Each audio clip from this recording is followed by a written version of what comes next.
Welcome to the Semgrep community. I am Tanya Janca. I'm your host. I am the community manager at Semgrep. And today I welcome with me Leigh Honeywell, who is the founder and CEO of Tall Poppy. And Leigh, thank you for coming.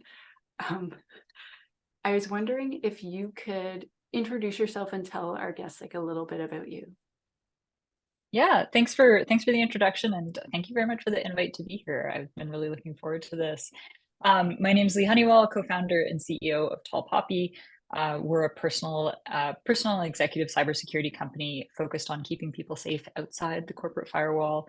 I have been working in cybersecurity for over a decade at this point. I always joke that there's gray under the pink and orange hair. Yeah, before starting the company, I was a tech fellow at the American Civil Liberties Union. And before that, I worked in industry roles at places like Microsoft, Salesforce, and later Slack. Oh, nice. That is a lot. I met Leigh at a It's been a long, conference. it's been a long career so far. Where did we meet? We met at a conference, I think in 2018 or 2019, when I worked at Microsoft. And I was like, hi, you're part of Tall Poppy. And you're like, I am. And I was like, you have a Tall Poppy sticker on your laptop. You're like, I do. I'm like, do you have more stickers? And you're like, I do. And you gave me a sticker. And I was like, thanks. And We then I put definitely it on my laptop. bought it over stickers. Yay.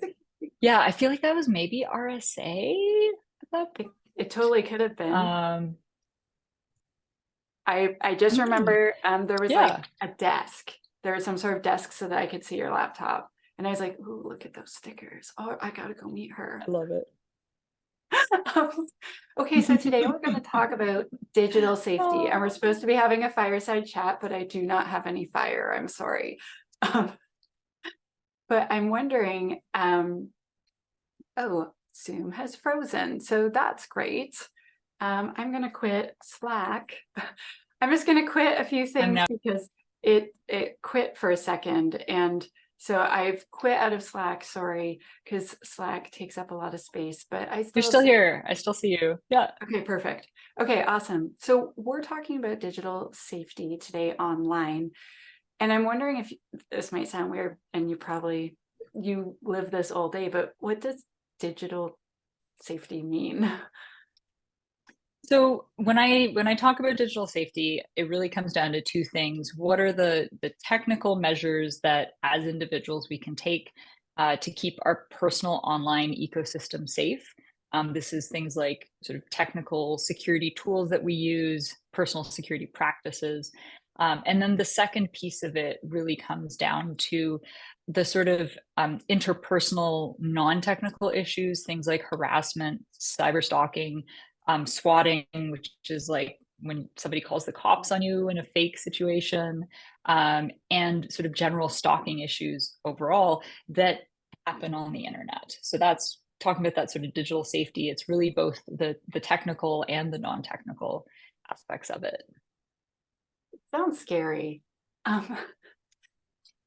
It can be kind of depressing sometimes, honestly. Yeah. I want to invite the people that are here live to ask questions in the chat if you want to. But I get to ask questions because I'm the host. So why do we need personal safety online? Like, what can go wrong?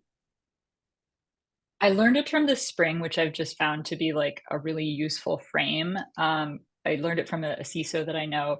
It's internet street violence. In the same way as like if you're a tourist somewhere, you make sure that your wallet is like somewhere safe so that you don't get pickpocketed.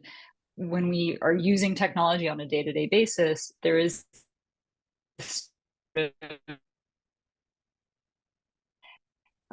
random noise and also target personal safety that are happening at a really unprecedented scale.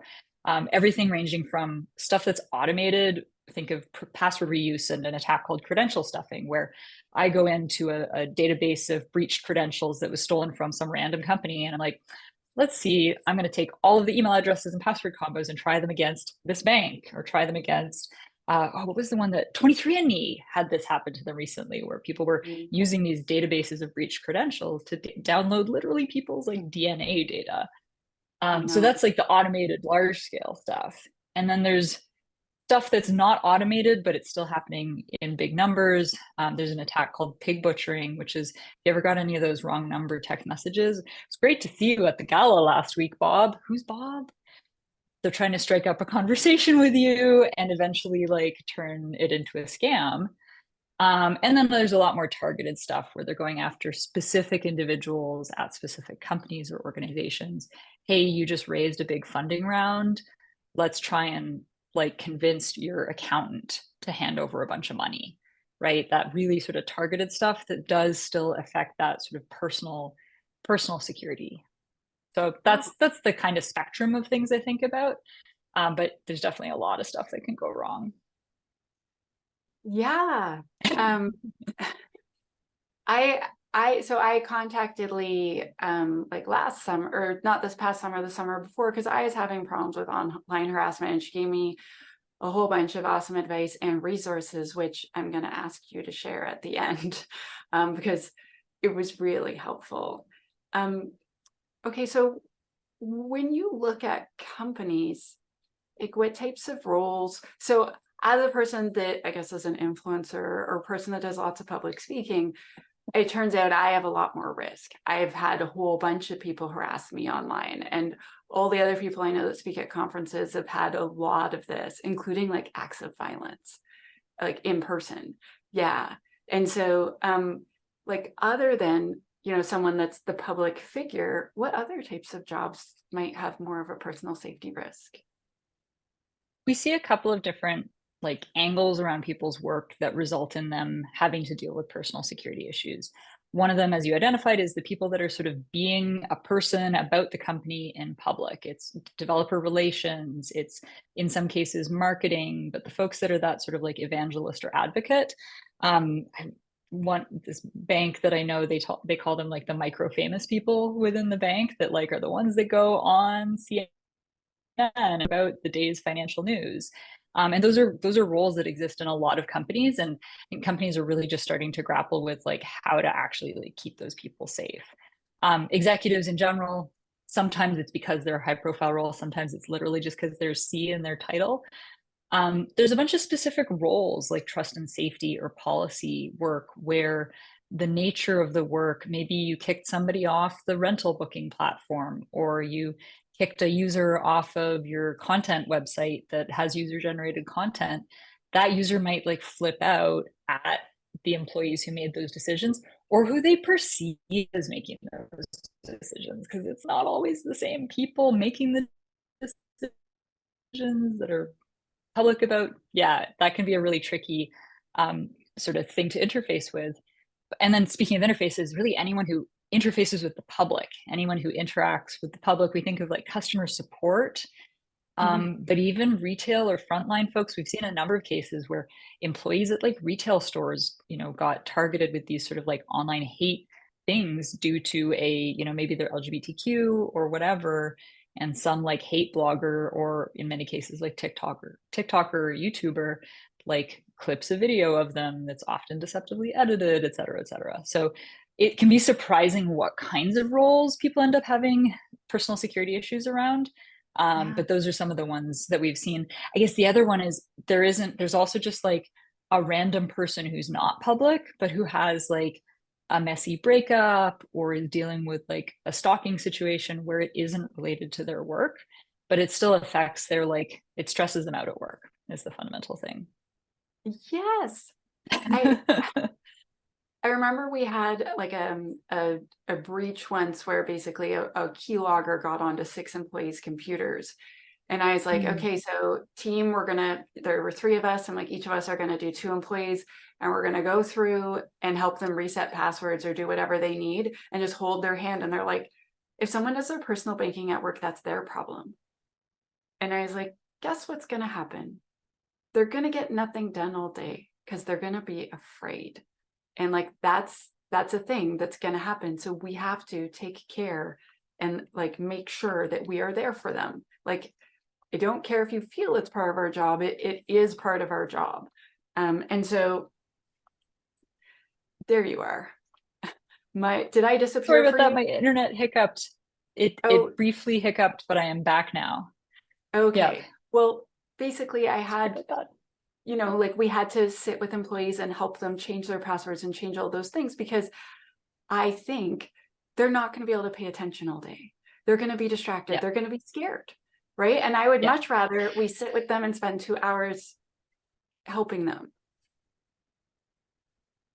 And I feel like that's one of the things, this is totally off topic from like the questions you had That's talked allowed. about in advance, but I feel like people don't talk enough about the like how much that sort of the sort of emotions around a breach can be like really upsetting and disruptive to people in a way that is separate from like, okay, now I have a bunch of work to do. There's like that aspect of it anytime you're dealing with like a breach situation. But even when it's literally just work systems that are affected, people feel violated, they feel upset, they feel like they've screwed up or someone screwed up, there's blame, there's all these different like kind of big feelings. And I mean, security people were not like super known for being good about talking about feelings. So maybe that's just that this is like a hobby horse. This has been a hobby horse of mine for a long time. But I'm just glad you brought it up, because I think that that aspect of like calmly and gently and non-blamefully like walking somebody through the remediation process for those account issues, like that ends up being a lot of what we do, is really like, especially when we're doing like executive kind of work where it's people are freaking out and you just need to be that like calming voice in a lot of this stuff. And these people are smart people. They're smart. It's not that they're dumb and they've made a super obvious Yeah. stupid mistake.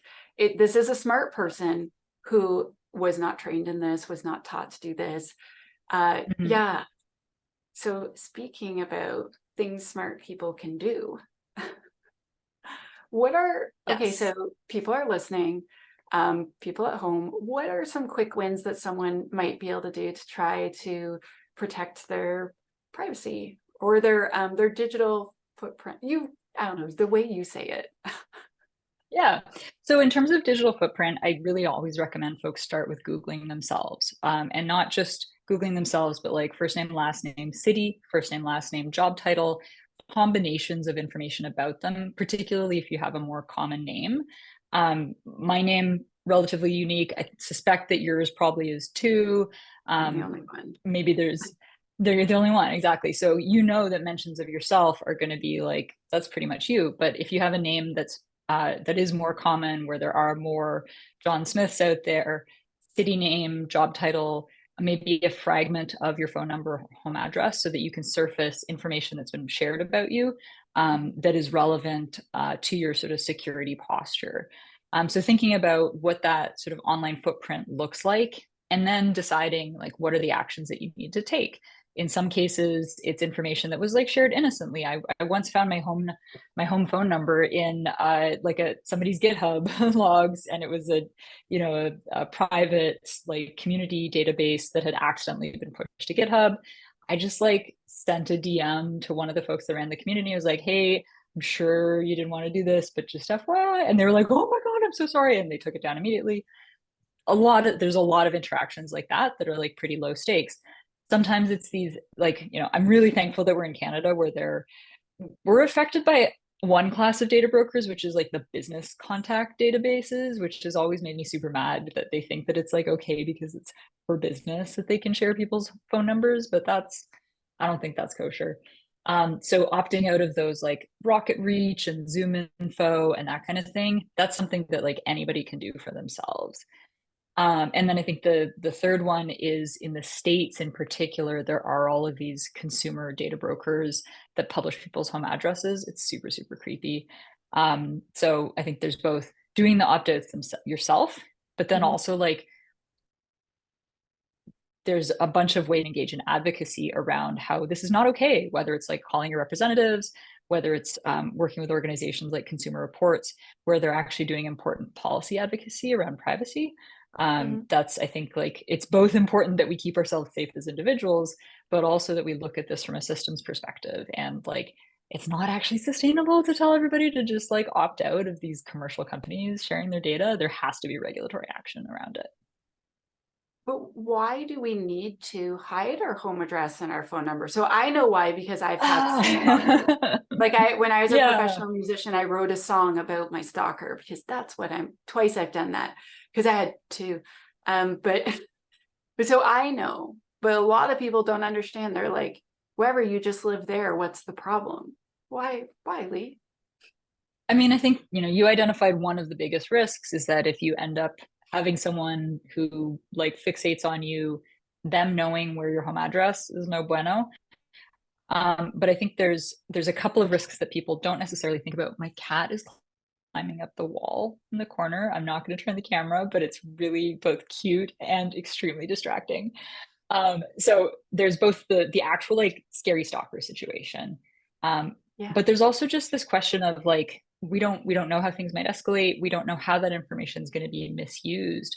One of the scenarios I think about a lot is the sort of like all of these different scams. When that data is easy to find, it makes the scams more compelling. If somebody calls you up and is like, "Hi, Tanya, I'm calling about your mortgage on XYZ street." They have all your information.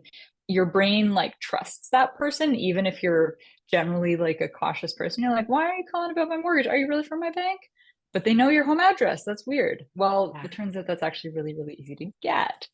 So by reducing that public footprint, we reduce our sort of threat surface as individuals. And then the other piece of it is the sort of stochastic violence. Stochastic effects are, it's a term from chemistry where you're like, there's a percentage likelihood that if your name gets featured in a hostile way by some media personality, 5,000 people are going to be mad at you. 1,000 of them are going to Google your name. And then 4 of them are actually going to be like, I'm going to show up at your house. And so if we can reduce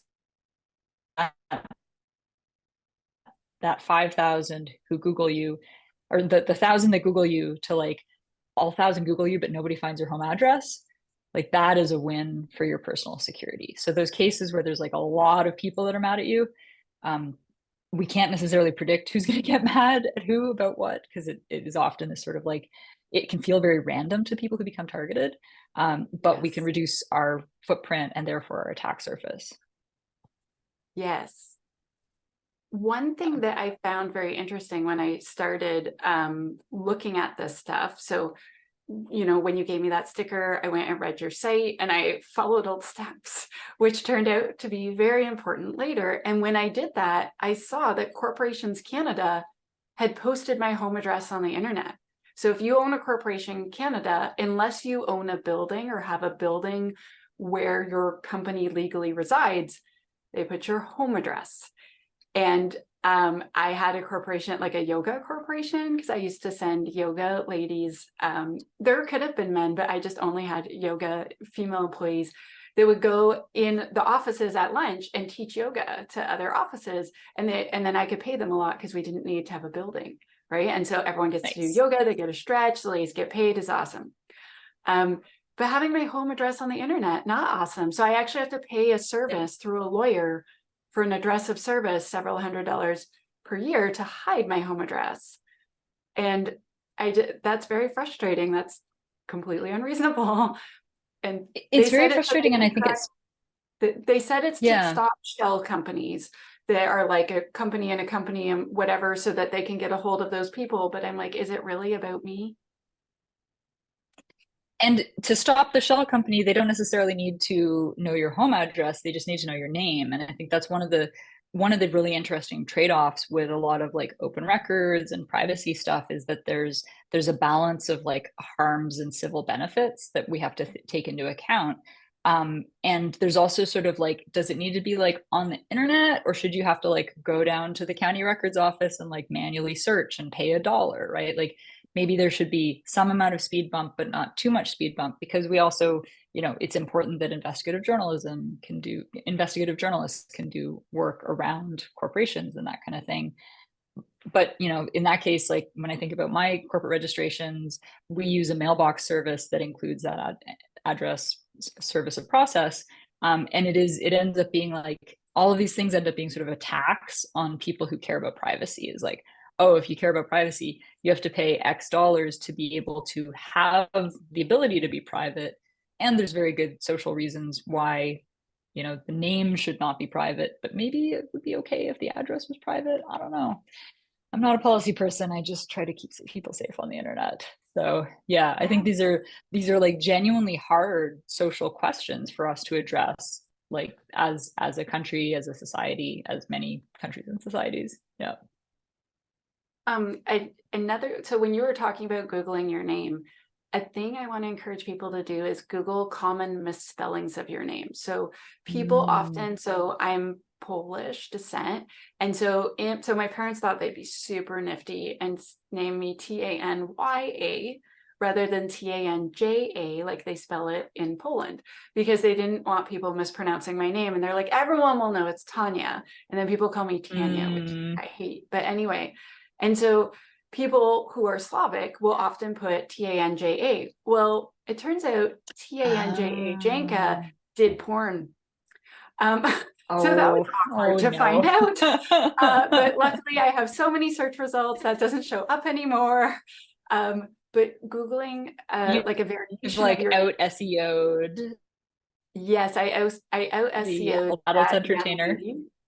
Yes, but lots of people who have had stalkers have had someone put like a misspelling of their name and like make a website or make posts or whatever, like when referring to that person. And it's very immature, and I wish they wouldn't do it. However, people do these things, right? And so if you're looking for yourself, also look for common misspellings that someone else might look for. So for instance, my last name, Janka, are a lot. So like look for those Like things too. phonetic pronunciations. Yeah, Yes, because interesting. people search for those as well. So, okay, so on this topic, so some of us have little ones at home, or we know little ones that we care about. How do we protect them online? It's funny because it's actually like the perfect segue question because I was like another really good low-hanging fruit. Get the .com of your name if it's available. If it's not available, first name, last name, something about your industry. If you're a lawyer, maybe first name, last name, law kind of thing. Getting that like identity locked down. Mm, Number one thing. This is sort of silly suggestion, but I think it's actually like a real suggestion of like you're having a kid, get the .com of their name because they will thank you when they run for office in 30 years, that kind of thing. So thinking about like what are those things I might take into account around my kids' online identity, lock down those social media handles. This is much less protecting them and much more like doing a nice thing for future them. In terms of protecting them, so not a parent myself. We have an advisor at the company named Devora Heitner. Wonderful, wonderful book just came out. I will like shill it forever because it's so good. But it's called Growing Up in Public. And her philosophy of this is something that I've followed really closely, which is the idea of mentoring over monitoring. Um, being transparent with your kid, modeling healthy behaviors around technology, modeling good security practices. And one of the things I think she does a really good job of being nuanced about is there's often a sort of jump to like, let's just put spyware on our kids' phones, let's monitor their every move online, when like we got to actually get folks to develop healthy habits and autonomy and escalate appropriately in terms of monitoring if there ends up being a problem. And I think that's something that I learned really from her. But really thinking about like what does an appropriate introduction developmentally to both technology in the first place and then to security tools when a kid starts having a lot of online accounts. Let's talk about password managers. Let's get them having good security practices from day one so that again, 30 years they run for office, they know every online account they've ever had because it's in the password manager. So they can go and delete the stupid comments they made when they were 7. So yeah. But yeah, that mentoring piece I think is really like it's important to have that dialogue and take the like appropriate developmental steps as the kid grows up and like literally becomes able to reason and speak and use technology. Yeah. very cool. So kind of the opposite end of the spectrum. So I have parents, you probably have parents, a lot of us have parents, or we wouldn't exist. And a lot of us really love our parents. I do. And I want to protect them. And so one of my best friends, her mom has been a victim of fraud 3 times. And Oh, she's like geez. so worried. So her mom's had a stroke. So she's had Yeah. mild brain damage, but it affects that part. And she Hmm. goes full steam ahead. And my friend has had to stop fraud in action more than once. Yeah. And like, it's so upsetting. Like, I care about her Yeah. mom. She's not even my mom, and I care about her. And so these are older people that are smart, that are not as technology aware. Like, how can we protect them, especially respectfully? Yeah. And I think having that conversation really before it's needed, setting up what those milestones are of like, hey, older relative, um, this is something that I'm thinking about down the road. I'm taking these steps myself. I would love to talk to you about digital estate planning, and at what point do you want us to like take away technology? How do you want us to like check in with you when we're worried about, your new friend in your life is maybe taking advantage? Really having those conversations before it's a crisis is going to be the most effective. um, I think that there's a lot of the same guidance that applies in terms of password managers, two-factor authentication, those sort of basic personal security hygiene practices that are Mhm. going to help also protect folks as they get older. Um, and really getting people used to those tools while they still have their full faculties.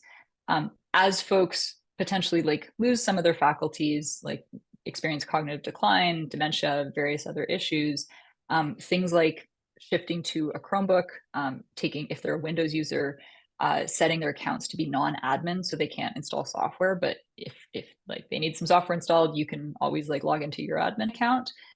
Even using tools like the parental controls built into iOS to limit screen time, limit access to certain apps. Those are all sort of tools in the toolbox. But having the conversation before like issues arrive, I think is really, really important.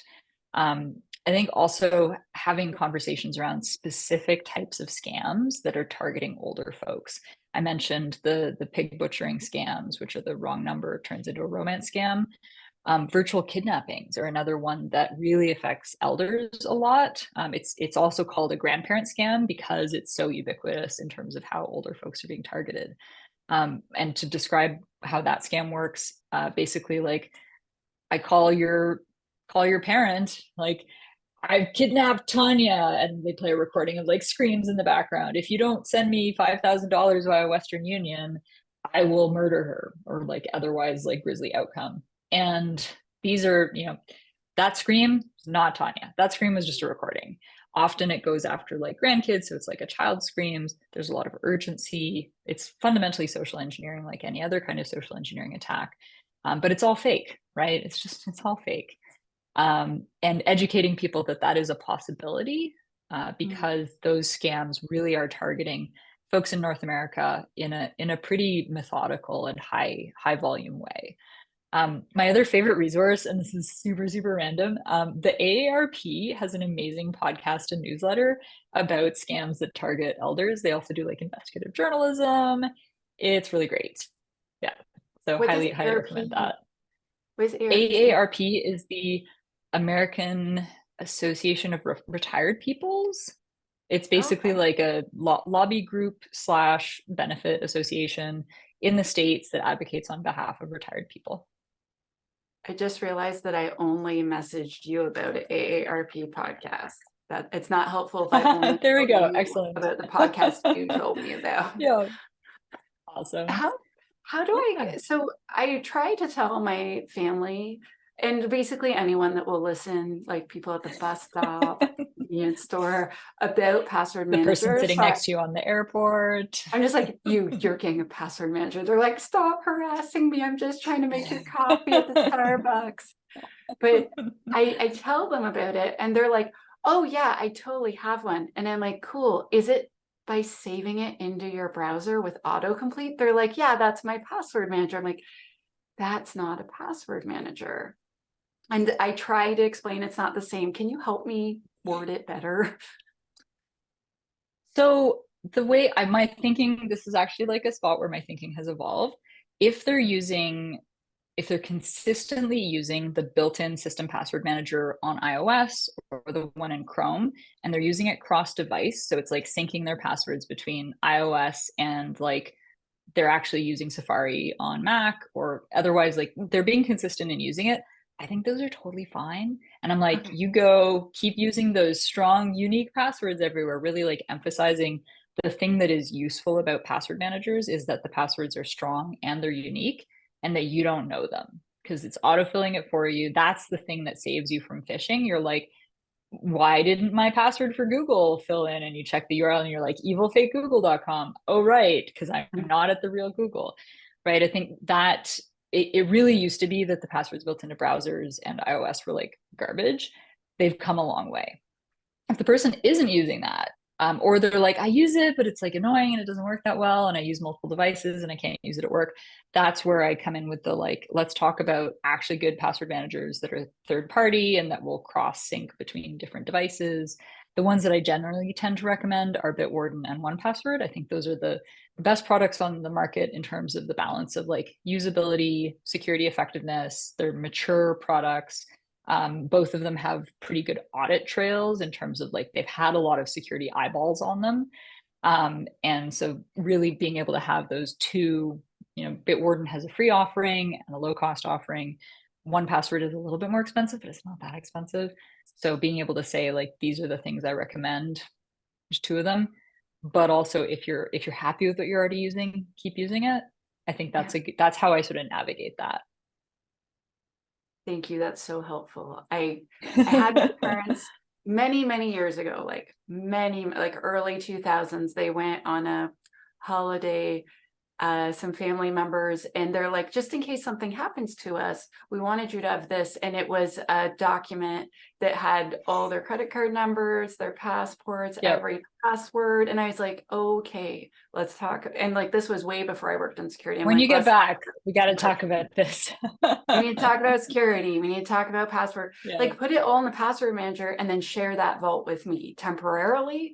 I will not look in the vault unless an emergency happens, then revoke that access after, right? Like there's lots of things we can do. And Yeah. this is not the thing.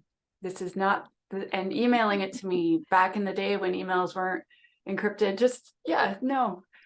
So but there are a lot of older adults that are like really smart at many things and not at this, and they're very frustrated with technology Well, changing and a lot. also like the world has changed, right? The internet has gotten to be a scarier and meaner place. The number of online accounts we have is like astonishing. None of those services existed 20 years ago for the most part. And I think that's like there is a set of new tools and new skills and new things to be cautious about that folks just don't have on their radar. So yeah. I have more questions forming in my head, but I want to do I'm trying to stay on track and like just look at the It's all chat and good. look at this. I can do We this. can go off script. It's all good.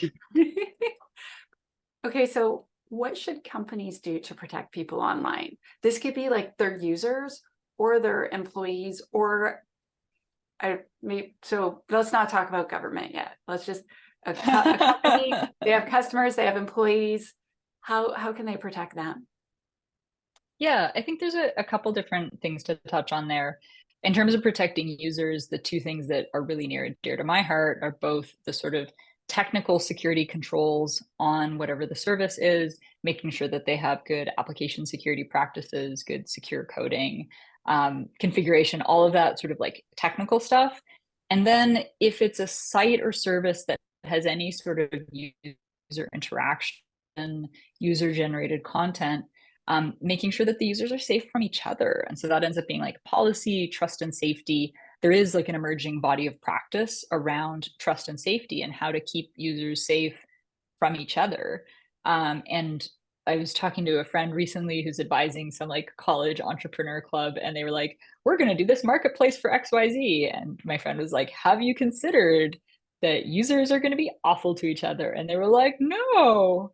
So that, you know, yeah, it turns out we've been connecting people on the internet for a couple decades at this point, and we are starting to like figure out how to keep people safe from each other at really large scales. It is kind of expensive, is one of the challenges. but yeah, I think that in terms of that sort of trust and safety, really, really important for that user protection. And then when it comes to the actual employees of an organization, that is where both the sort of how the organization interacts with the public ends up being important. Do you have social media policies in place? Do you have like basically a disaster recovery plan or business continuity plans around what happens if one of your employees experiences stalking? What happens if you make an unpopular decision with your users and the team that made that decision is now getting bomb threats? Like all of these ways that these sort of nightmare headline scenarios, what are the things that you're doing to protect your employees? And that may be a service like ours, that may be a service that is more sort of disaster and physical security focused. But all of these are things that it is important for companies to take into account in terms of protecting their teams. A thing that I want to bring up is threat modeling. So Yes. if you work in AppSec, this is a thing we talk about all the time, but people outside of AppSec rarely do this. And so my significant other, who does not work in AppSec, is constantly like, I'm going to threat model this because I talk about it all the time, and it'll be like, our kids are going to go here and this is going to happen. What could go wrong? And then we'll have threat modeling the birthday party. Yeah, but like seriously. So like sometimes it's like, we're going to give our kids an iPad. What could go wrong?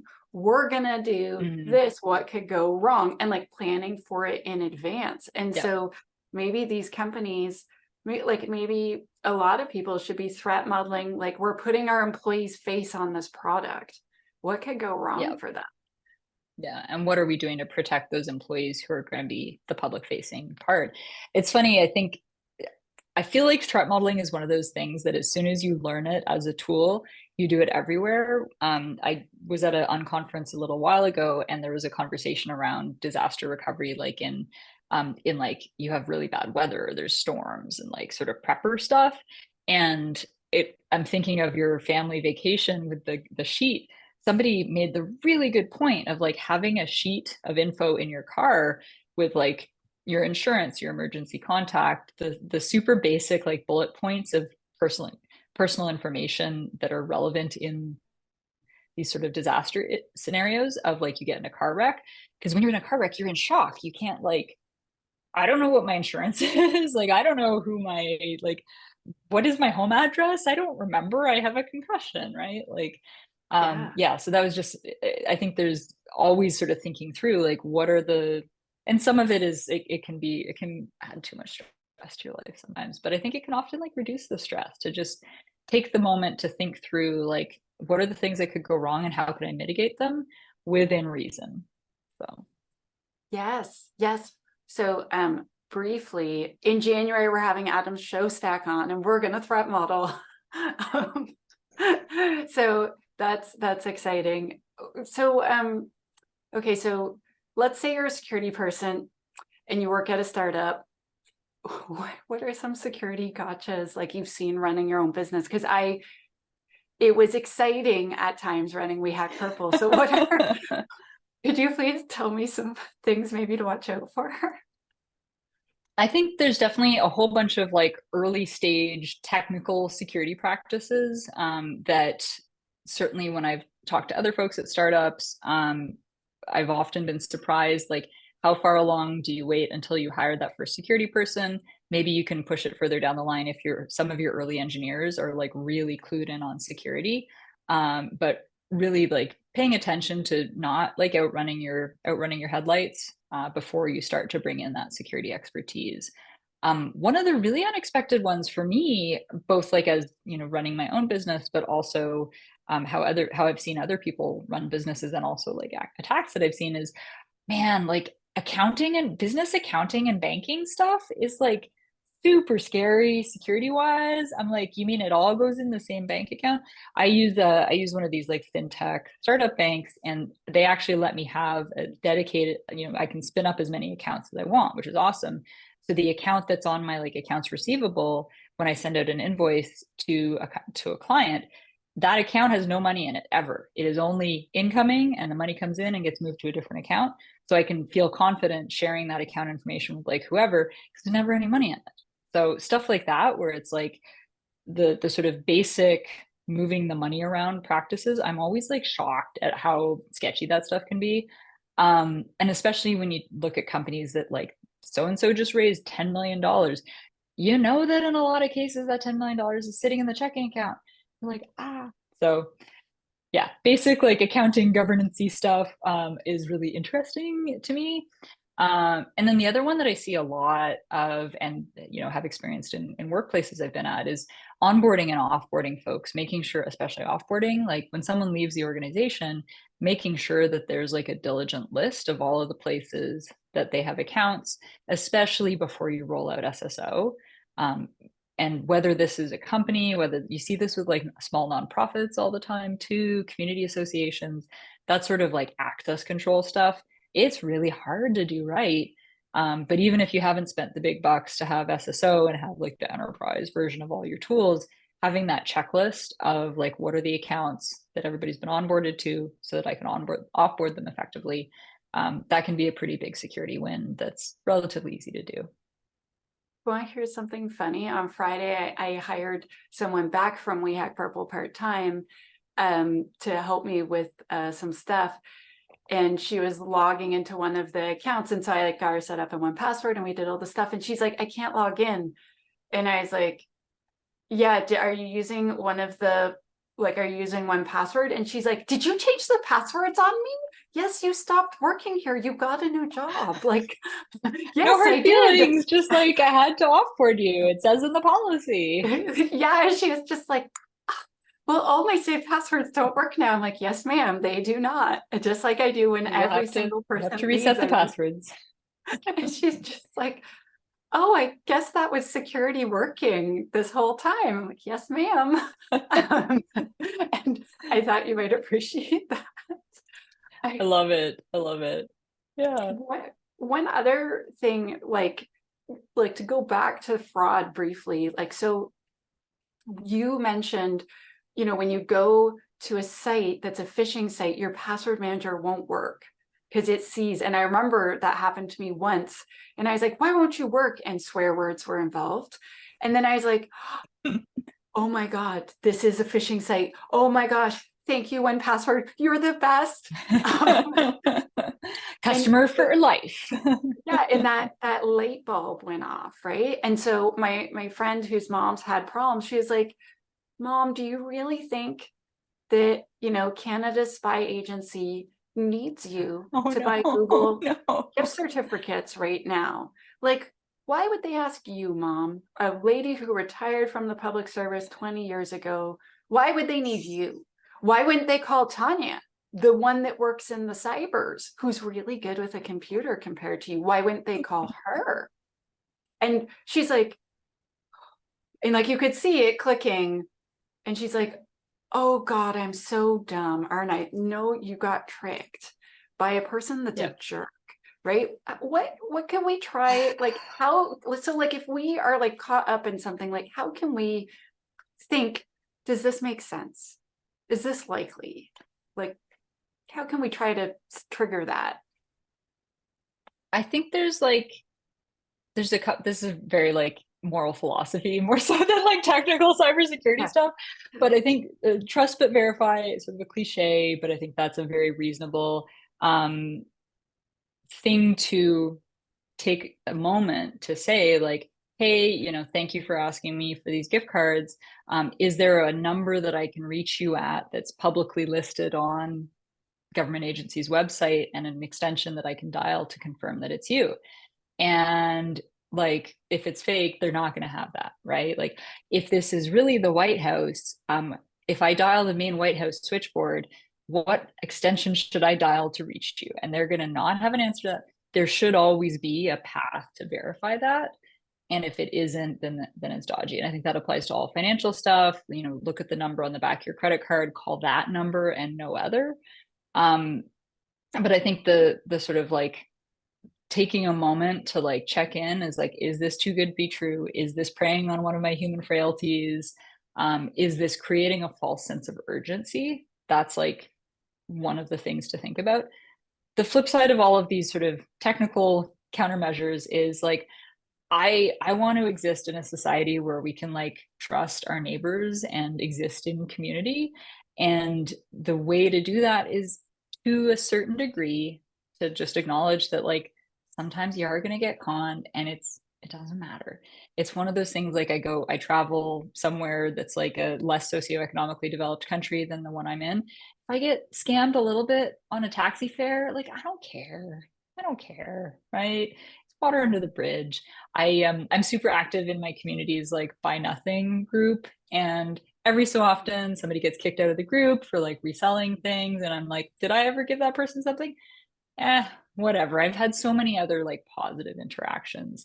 And it was like this question gets asked a lot in like charity and developmenty kind of stuff. And the good of the 90% that the 97% that is not fraudulent outweighs the bad of that 3% of scamming. And it takes so much work to get rid of that 3% of scamming that it's just not worth it. You just treat it as like a tax on the ability to do good in the world. So that's my like moral philosophy segment for this webinar.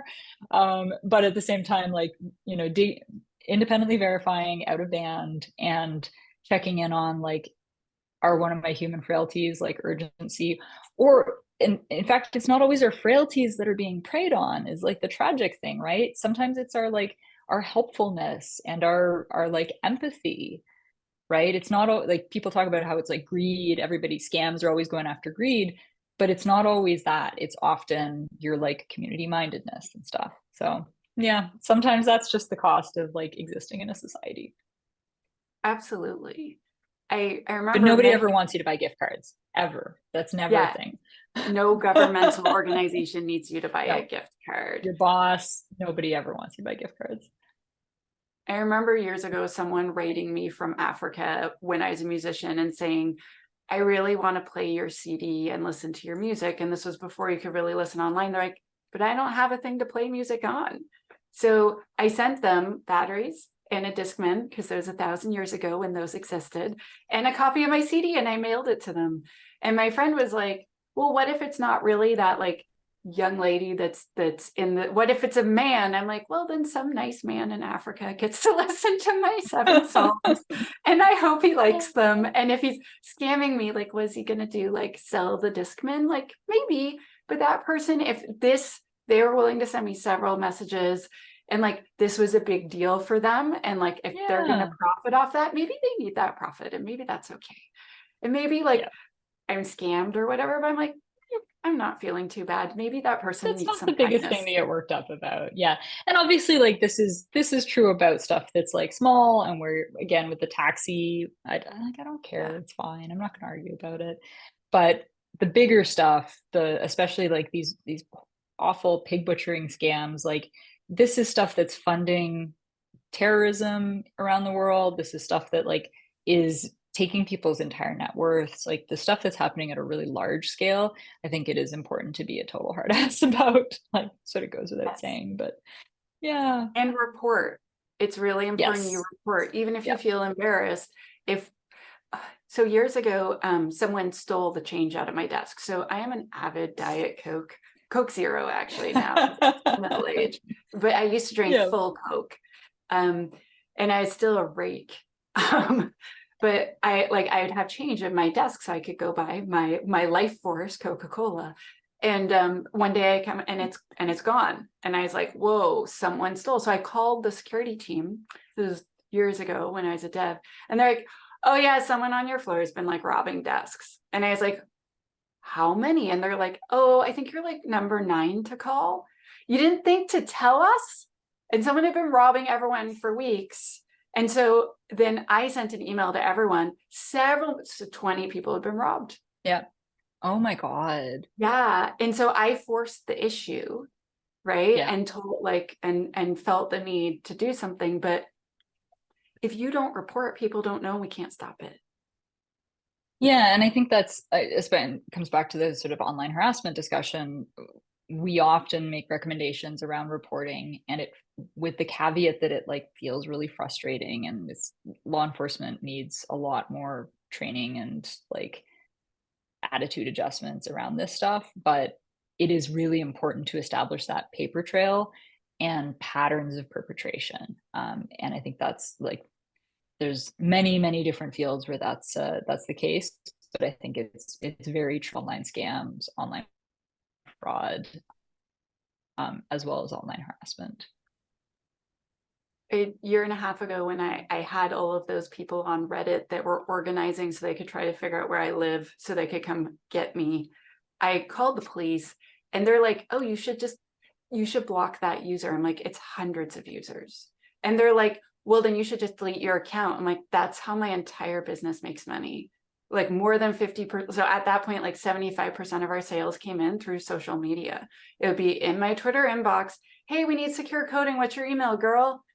Here you go. Right. And then we'd set up a call, Yep. and then I'd make a sale, and people would find our academy through there, etc. And they're like, oh, just delete it. I'm like, oh, should you delete your livelihood that you worked on yours too? And they're like, Well, and there's this failure of imagination too, of like, if you were a physical store and somebody like graffitied your store or was sent, are they going to tell you to close down your store? I don't think so. And yet, because it's online, it doesn't get taken seriously, even when it is people's livelihoods. So, but I did report. And then there are groups that will help you. And that was my last question, which is, may we please have some resources? So I'm going to put the resource link in the chat, but can you tell us? yeah, so our resources page, we keep that updated with a variety of different like personal support organizations that we think do important work in this space. Huge fan of Consumer Reports' work around privacy and security issues. The AARP, I think, is also like a super underrated resource. I mentioned our advisor Devora's book as another one, which I should really link to from the resources page, although it's a book rather than a website.